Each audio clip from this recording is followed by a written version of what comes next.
Hello everyone, स्वागत है मेरे चैनल पर। दोस्तों आज है 14 सितंबर। हम इस वीडियो में देखेंगे 14 सितंबर से करंट अफेयर्स क्वेश्चन। सबसे पहले हम रिवीजन कर लेते हैं। जो 13 सितंबर का हमने करंट अफेयर्स जो पढ़ा था उसके पहले हम रिवीजन कर लेते हैं। तो कल का हमने सबसे पहले प्रश्न कौन पढ़ा था कि किस देश के सुप्रीम कोर्ट ने पूरे देश में गर्भपात को अपराध की श्रेणी से बाहर कर दिया है। तो ये मैक्सिको। कौन? मैक्सिको देखता है। दूसरा प्रश्न था कि एशियाई तटरक्षक एजेंसी के प्रमुखों की बैठक कहाँ आयोजित की गई है। तो ये इस्तांबुल, जो कि ये इस्तांबुल में हुई थी। वर्ष 2022 के शांति स्वरूप भटनागर पुरस्कार के लिए कितने वैज्ञानिकों को चुना गया था। तो ये 12 वैज्ञानिकों को चुना गया था। एशियाई खेलों में किसे भारतीय खिलाड़ी को भारतीय पुरुष क्रिकेट टीम के प्रमुख कोच के रूप में नियुक्त किया गया है। तो ये BS लक्ष्मण को। किसे? BX लक्ष्मण को। सैफ अंडर 16 चैंपियनशिप 2023 का खिताब किस टीम ने जीता है। तो ये भारत ने जीता है। कौन? भारत ने। डेनियल तूफान ने किस देश में भारी तबाही मचाई है। तो डेनियल तूफान जो है ये लीबिया जो देश है इसमें भारी तबाही मचाई है। हाल ही में किस राज्य सरकार ने नंदा बाबा दूध मिशन को लागू करने के लिए समिति बनाई है। तो ये उत्तर प्रदेश जो है, उत्तर प्रदेश राज्य। कौन सा देश करतारपुर कॉरिडोर में थीम पार्क विकसित करेगा। तो ये पाकिस्तान जो देश है, पाकिस्तान। किस राज्य की कैबिनेट ने अफस्पा हटाने के लिए सिफारिश की है। तो ये असम गवर्नमेंट, असम जो है ये सिफारिश की है। किस देश में बारिश का 140 वर्ष का रिकॉर्ड टूट गया है। तो ये हांगकांग में 140 वर्षों का रिकॉर्ड टूटा है। कहाँ? हांगकांग में। किस देश ने आधिकारिक रूप से 3 सितंबर को सनातन धर्म दिवस घोषित किया है। तो ये अमेरिका। कौन? America. Launch fire on the Ganga life on the dead in Banaras नामक पुस्तक के लेखक कौन है। तो राधिका अयंकर। कौन? राधिका अयंकर। ठीक है, तो कल का प्रश्न हमने रिवीजन कर लिया। तो चलिए आज का प्रश्न पहला देखते हैं।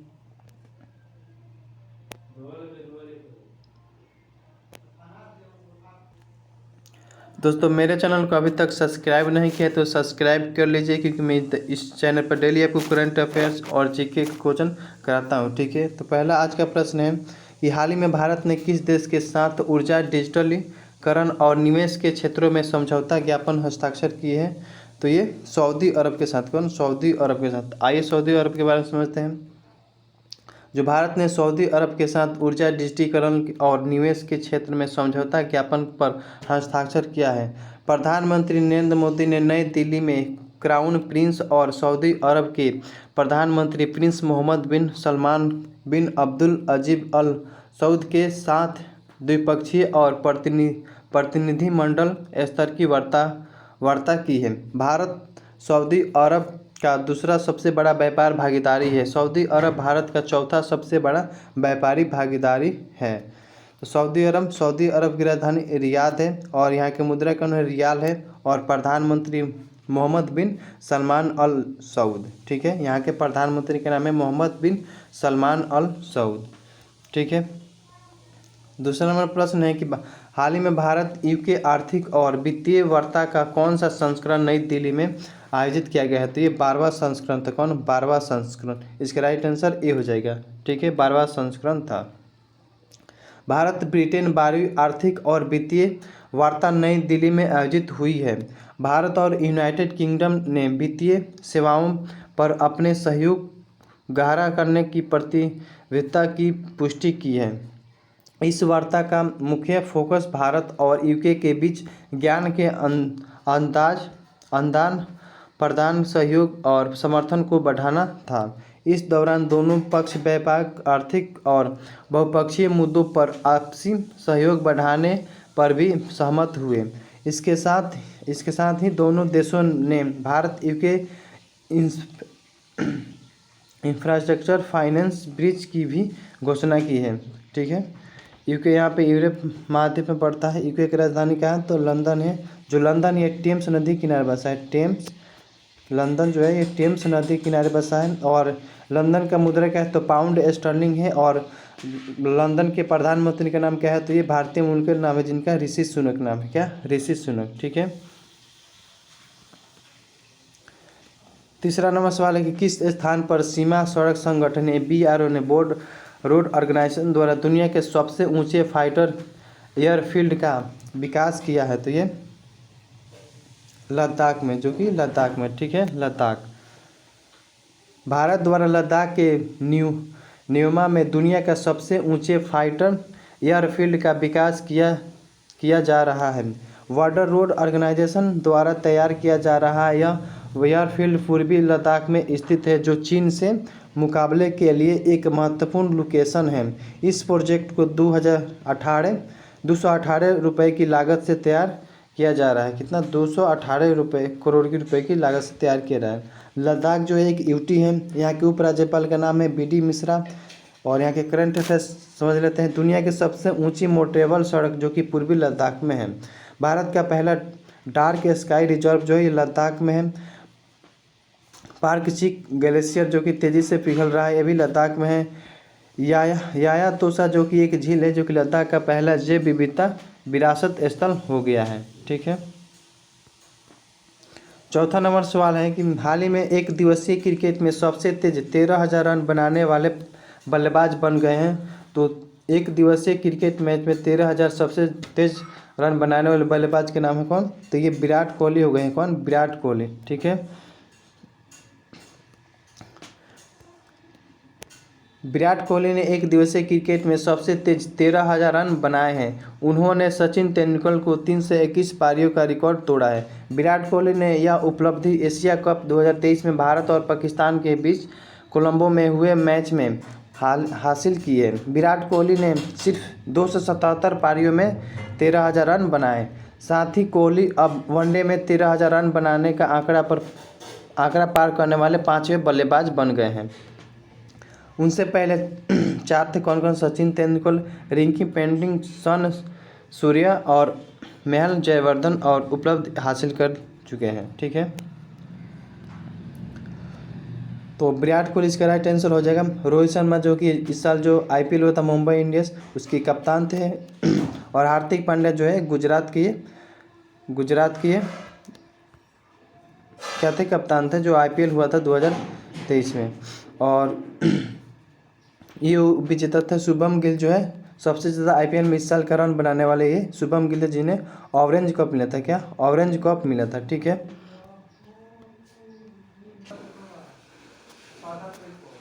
तो शुभम गिल जो थे इस साल IPL में सबसे ज़्यादा रन इन्होंने बनाया था, जिन्हें ऑरेंज कप में 10 लाख रुपए मिला है। जो ऑरेंज कप जिसे मिलता है उसे 10 लाख रुपए मिलता है। ठीक है।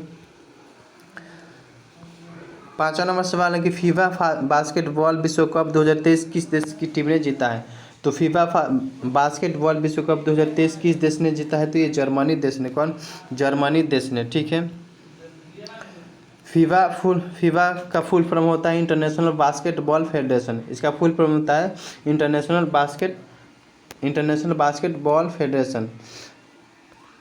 वर्ल्ड कप 2023 कहाँ आयोजित हुआ है? तो फिलीपींस, जापान और इंडोनेशिया। कब आयोजित हुआ? तब 25 अगस्त से 10 सितंबर तक 2023 तक चला, जो कि फीफा है। फाइनल मैच कहाँ हुआ? तो मनीला फिलीपींस में। बास्केटबॉल वर्ल्ड कप का ये 19वां सीजन था। जर्मनी यहाँ है। इसकी राजधानी बर्लिन है। ठीक है। 6वां नंबर सवाल कि हाल ही में किस राज्य सरकार ने मॉब लॉन्चिंग पीड़ित मुआवजा योजना की 2023 की मंजूरी दी है? तो ये मध्य प्रदेश। कौन? मध्य प्रदेश। का राइट आंसर सी हो जाएगा। आइए मध्य प्रदेश के बारे में समझते हैं। मध्य प्रदेश मंत्रिमंडल ने राज्य में मॉब लिंचिंग के पीड़ितों को उनके आश्रितों को राहत और पुनर्वास के लिए मध्य प्रदेश मॉब लिंचिंग पीड़ित मुआवजा योजना 2023 लागू करने का निर्णय लिया है। इस योजना के तहत मॉब लॉन्चिंग के अपराध में धर्म, जाति, लिंग, स्थान, भाषा, भोजन की आदतों, अभिविन्यास, राजनीतिक संबद्धता, जातीयता के आधार पर 5 या अधिक व्यक्तियों की भीड़ द्वारा किसी व्यक्ति का या व्यक्तियों को नुकसान पहुंचाना शामिल है। मध्य प्रदेश जो है, मध्य प्रदेश की राजधानी कहाँ है? इसकी राजधानी भोपाल है। ठीक है। मध्य प्रदेश की राजधानी भोपाल है। और मध्य प्रदेश जो भारत के बीचों बीच आता है, इसीलिए सब हृदय प्रदेश के नाम जाते हैं। मध्य प्रदेश में टाइगरों की संख्या सबसे ज़्यादा, इसीलिए हम टाइगर स्टेट के नाम से जानते हैं। और मध्य प्रदेश जो है यहाँ पे सोयाबीन सबसे ज़्यादा, इसलिए हम सोया स्टेट के नाम से भी जानते हैं। ठीक है। और मध्य प्रदेश की राजधानी भोपाल। मुख्यमंत्री है शिवराज सिंह चौहान और राज्यपाल यहाँ के कौन है? मंगू भाई छगन भाई पटेल। मध्य प्रदेश कुछ करंट अफेयर्स समझ लेते हैं, जो कि है लाडली लक्ष्मी योजना, जो कि ये मध्य प्रदेश की है। हनुमान लोक का उद्घाटन छिंदौरा में हुआ, जो कि मध्य प्रदेश। नर्मदा लोक का उद्घाटन अमरकंटक में, और राम राजा लोक का उद्घाटन ओरछा में। और भारत का पहला यूनिटी मॉल कहाँ है, तो मध्य प्रदेश के उज्जैन में खुला है। स्वच्छ वायु संरक्षण में इंदौर टॉप पर है, और स्मार्ट सिटी अवार्ड में 2022 के इंदौर टॉप पर है। ठीक है। हाल ही में आरबीआई ने आईसीआईसीआई बैंक के एमडी और सीईओ के रूप में किसे पुनः नियुक्त करने की मंजूरी दी है, तो ये दी है संदीप बख्शी को। किसे? संदीप बख्शी को। इसका राइट आंसर ये बी हो जाएगा। भारतीय रिजर्व बैंक यानी आरबीआई ने आईसीआईसीआई बैंक के प्रबंध निदेशक और मुख्य कार्यकारी अधिकारी के रूप में संदीप बख्शी को फिर से नियुक्ति को मंजूरी दे दी है। संदीप बख्शी 15 अक्टूबर 2018 से आईसीआईसीआई बैंक का नेतृत्व कर रहे थे, और इससे पहले उन्होंने पूर्णांक लीक निर्देशक और मुख्य परिचालन अधिकारी सीओओ के रूप में भी कार्य किया था। आईसीआईसीआई बैंक की स्थापना 5 जनवरी 1994 हुआ। इसका मुख्यालय मुंबई महाराष्ट्र में है। तो इसका मुख्यालय कहाँ है? मुंबई महाराष्ट्र में है, और इसकी स्थापना 5 जनवरी 1994 को हुई। किस बॉलीवुड अभिनेत्री को ऐतिहासिक एवरेज ने अपना नया ब्रांड एम्बेसडर बनाने की आज घोषणा की है? तो ये कैटरीना कैफ को। किसे? कैटरीना कैफ को। ठीक है। माइक्रोसॉफ्ट पावर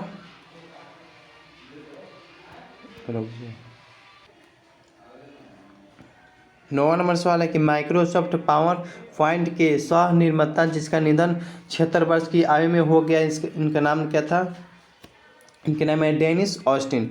तो माइक्रोसॉफ्ट पावर पॉइंट के सह निर्माता, उसका निधन हो गया 76 वर्ष की, तो इनका नाम है डेनिस ऑस्टिन। ठीक है, डेनिस ऑस्टिन। लास्ट का प्रश्न कि रक्षा मंत्री राजनाथ सिंह किस राज्य में बनाए गए नेचीफी सुरंग देश की स्मृति किया गया है? तो ये जो कि भारत के सबसे पूर्वी राज्य जो कि अरुणाचल प्रदेश, इसमें ये घोषित किया है। अरुणाचल प्रदेश की राजधानी जो है ईटानगर है। कौन? ईटानगर है। ठीक है दोस्तों, वीडियो को जरूर लाइक करिएगा और वीडियो को भी शेयर करिएगा, और चैनल को सब्सक्राइब नहीं किया तो सब्सक्राइब कर लीजिए। Thank you so